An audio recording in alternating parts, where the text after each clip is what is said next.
एक बार फिर से दोस्तों आपका हार्दिक अभिनंदन है। देखिए neutral temperature, next topic is neutral temperature. Neutral temperature को आप ग्राफ से समझ सकते हैं। इस ग्राफ में आपको दिखाया गया है एक्स एक्सिस पे टेम्परेचर ऑफ हॉट जंक्शन है, वाई एक्सिस पे थर्मोमीटर है। इस ग्राफ से पता चल रहा है कि टेम्परेचर बढ़ने पे इनमें बढ़ रहा है और बढ़ते बढ़ते आपका ये मैक्सिमम हो गया। इसके बाद फिर टेम्परेचर बढ़ा रहे हैं तो थर्मोमीटर घटना शुरू हो रहा है। जिस टेम्परेचर पे थर्मोमीटर का वैल्यू सबसे ज्यादा हो, मैक्सिमम हो, that temperature is known as neutral temperature. इसके बाद दोस्तों न्यूट्रल टेम्परेचर को याद रखना है कि थीटा एन से डिनोट करेंगे। जहाँ भी थीटा एन आ जाए तो आप समझ जाना है कि न्यूट्रल टेम्परेचर है। नेक्स्ट है आपका इन्वर्सन टेम्परेचर, इन्वर्स उल्टा व्युत्क्रम। अब आप देख सकते हैं टेम्परेचर न्यूट्रल टेम्परेचर के बाद भी अगर टेम्परेचर बढ़ाया जाए तो इवेंट बढ़ने के बजाय घटना शुरू हो रहा है और फिर यहाँ पे जीरो हो रहा है। यहाँ के बाद फिर से अगर आप टेम्परेचर बढ़ाना शुरू करें तो फिर ये आपका इवेंट बढ़ना शुरू होगा, डायरेक्शन इसका चेंज होगा, इसलिए इसका नाम है इन्वर्सन टेम्परेचर। इनको डिनोट करेंगे थीटा आई से। एक थीटा सी देख रहे हैं, आपने सिलेक्ट इफेक्ट में देखा था कि दो वायर दिया था, दो जंक्शन बनाया था, एक कोल्ड एक हॉट। कोल्ड जंक्शन का टेम्परेचर ही थीटा सी है। क्या है? थीटा सी। ये जनरली आपका 0 डिग्री सेंटीग्रेड होता है। ये जनरली आपका 0 डिग्री सेंटीग्रेड होता है। अब आप इस फिगर से ये भी पता चल रहा है कि थीटा इन बीच में है, तो तीनों के बीच रिलेशन की बात होती है। थीटा सी, थीटा एन और थीटा आई में क्या रिलेशन है? इंपॉर्टेंट क्वेश्चन है।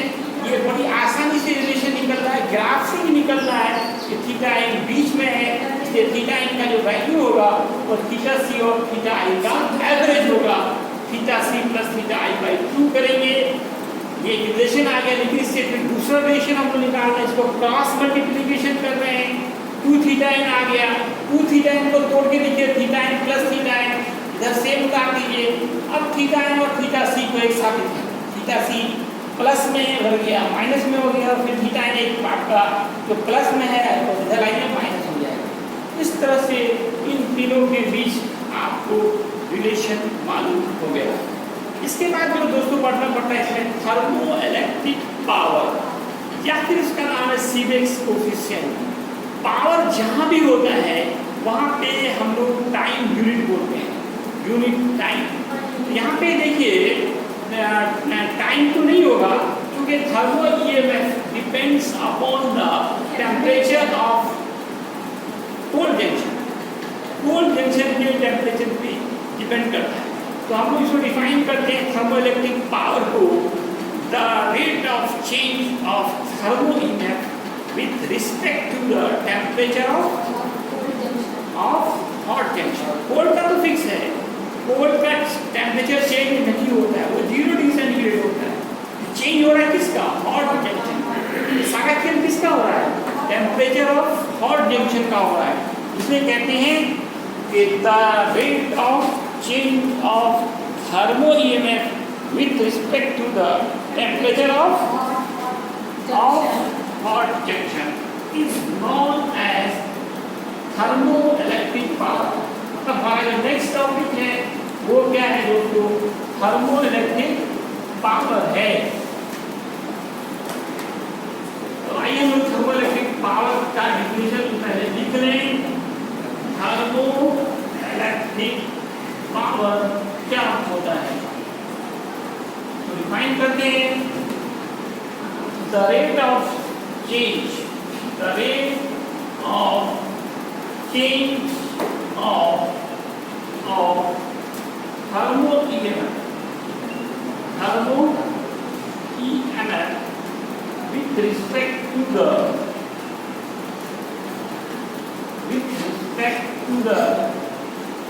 temperature of cold junction। Cold का तो फिक्स होता है, hot junction. hot junction is called thermo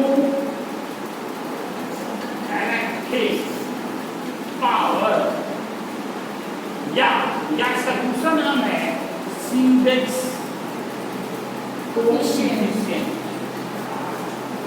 सीबेक्स coefficient it is denoted by P। Power है तो P से डिनोट करेंगे, या सीबेक्स कोएफिशिएंट है S से डिनोट करेंगे। दोस्तों P या S का जो फॉर्मूला होगा वो d/d होगा। d/d, where what is E?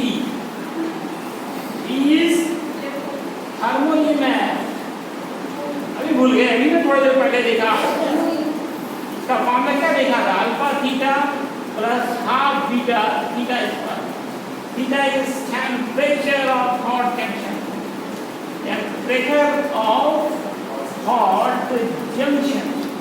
Theta क्या है दोस्तों, टेम्परेचर ऑफ हॉट जंक्शन।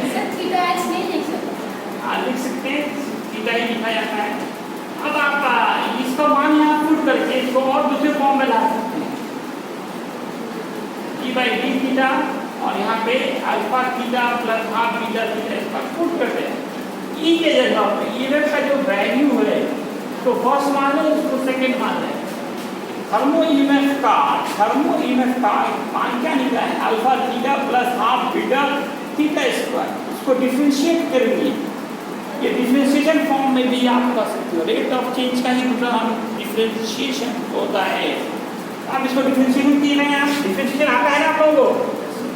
ये अल्फा है, अल्फा तो कांस्टेंट हो गया, थीटा पे पावर 1 है तो 1 हो गया, प्लस हाफ और बीटा कांस्टेंट थीटा पे पावर 2 है, 2 लिखेंगे, थीटा लिखेंगे और 2 माइनस 2 कैंसिल, तो दोस्तों क्या बचा, अल्फा प्लस बीटा थीटा। ये P और S का एक दूसरा फॉर्मूला निकल गया। अब इसका यूनिट और डायमेंशन बताइए दोस्तों। यूनिट क्या होगा, SI नोट, मतलब बहुत important objective, very important objective type note. इसका यूनिट बताएं, SI unit of thermoelectric power और Seebeck's coefficient both are same things. क्या होगा, इसका वोल्ट बढ़ा, इसका टेम्परेचर का क्या यूनिट, वोल्ट पर kelvin, volt by kelvin. Dimension बताया जाए, डायमेंशन ऑफ P और S। वोल्ट का याद कीजिए, वोल्ट पोटेंशियल का क्या डायमेंशन था, बोले दोस्तों, L square T inverse I inverse सिर्फ इनवर्स, और नीचे देखिए केल्विन है, तो आएगा ये K इनवर्स हो जाएगा। तो ये था हमारा थर्मोइलेक्ट्रिक पावर का यूनिट और डायमेंशन। एक क्वेश्चन आपको दिया जा रहा है, ये होमवर्क है, हर कोई YouTube पे जाके आंसर देंगे। इसका क्या करना है, फाइंड आउट करना है, find out SI unit and dimension. बहुत इंपॉर्टेंट क्वेश्चन है, उम्मीद है कि आप लोग बना लेंगे। अभी ब्रिलियंट है, आप लोग एक्टिव बनिए, YouTube पे कमेंट बॉक्स में जाके आंसर डालिए कि find out SI unit and dimension of Seebeck's constant. Seebeck's constant क्या, देखिए बड़ी कंफ्यूजन वाली बात है। एक तो मैंने आपको अभी दिखाया सीबेक्स कोएफिशिएंट, थर्मोइलेक्ट्रिक पावर का ही दूसरा नाम क्या है दोस्तों, सीबेक्स कोएफिशिएंट।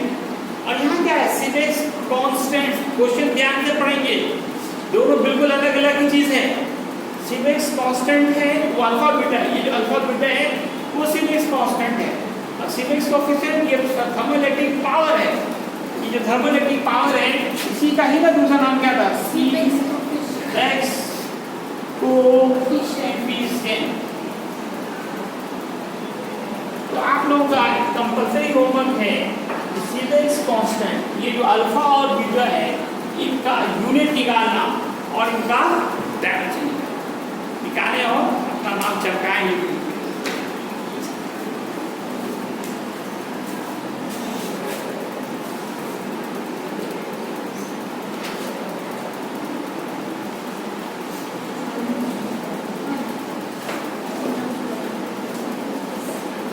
दोस्तों नेक्स्ट टॉपिक हमारा क्या है, पेल्टियर्स इफेक्ट, ये सीबेक्स इफेक्ट का जस्ट रिवर्स इफेक्ट होगा।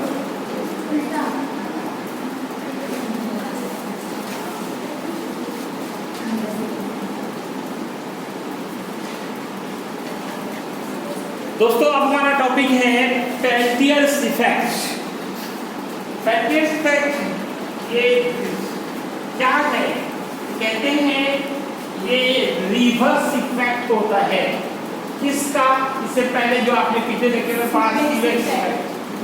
तो दोस्तों अब हमारा टॉपिक है पेल्टियर्स इफेक्ट।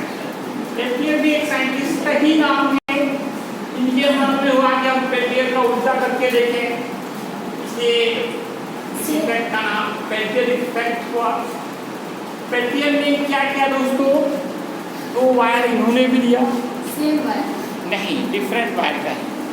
दो जंक्शन इन्होंने भी बनाया और उन्होंने क्या किया? इसमें से करंट पास करवा दिया। तो देखा कि एक जंक्शन हॉट हो गया तो दूसरा कोल्ड हो गया। इससे पहले आप देख रहे थे कि सीबेक ने क्या किया था? एक को हॉट दूसरे को कोल्ड किया था।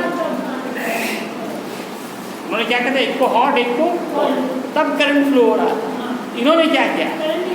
करंट ही फ्लो किया। तो एक जंक्शन हॉट हो गया दूसरा कोल्ड हो गया।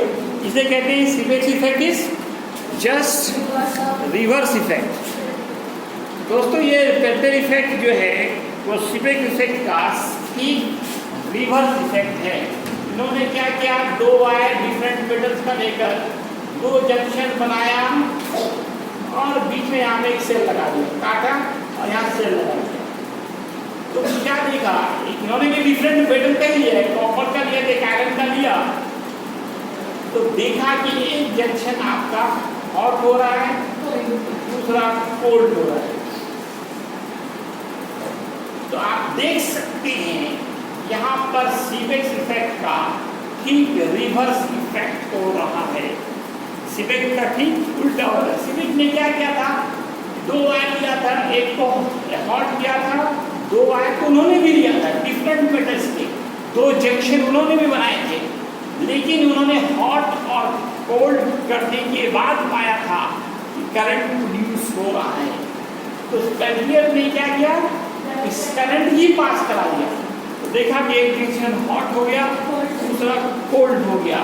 इसलिए कहते हैं कि Peltier's effect is Peltier's effect is just reverse effect of Seebeck's Seebeck's effect. Seebeck's effect. Peltier take two wires of different metals and form two junctions by connecting its ends. By connecting its ends. And electric current passes through. और फिर इससे electric current pass किया तो cell जोड़ दिया, passes through each. Then तब उन्होंने पाया क्या? Then he observed that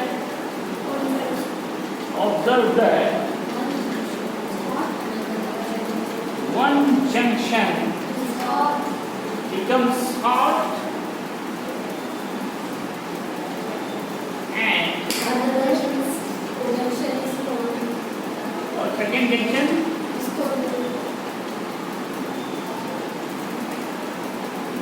becomes cold. इसी इफेक्ट का नाम है इस इफेक्ट इट्स कॉल्ड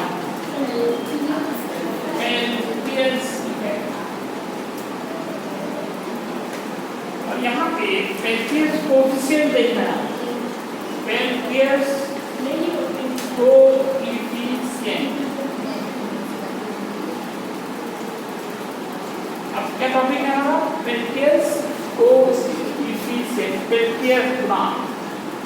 पे क्या देख रहे हैं कि हीट प्रोड्यूस हो रहा है। गर्म होने का क्या मतलब होता है? गर्म होने का मतलब है उस जंक्शन पे हीट प्रोड्यूस हो रहा है, और ठंडा होने का मतलब उस जंक्शन पे हीट एब्सॉर्ब हो रहा है। ये हीट एवॉल्व हो रहा है या हीट एब्सॉर्ब हो रहा है? क्यों हो रहा है? Due to current. करंट क्या है? Flow of charges. तो ये जो पेल्टियर्स कोफिशिएंट है, इसको डिफाइन किया जाता है जितना हीट इवॉल्व हो रहा हो, उत्पन्न हो रहा हो, प्रोड्यूस हो रहा हो, या फिर जितना हीट एब्सॉर्ब हो रहा हो, और जितना चार्जेस फ्लो हो रहा है, उस दोनों का रेशियो ही पेल्टियर्स कोफिशिएंट कहलाता है। पेल्टियर्स कोफिशिएंट क्या है? The ratio of heat produced or heat absorbed and flow electric charges.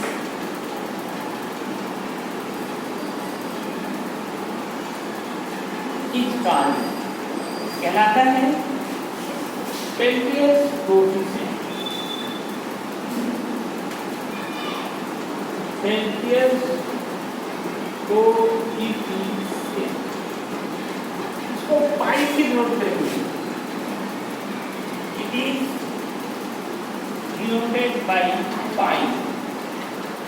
पाई का फॉर्मूला क्या होगा? पाई का फॉर्मूला होगा dH/d।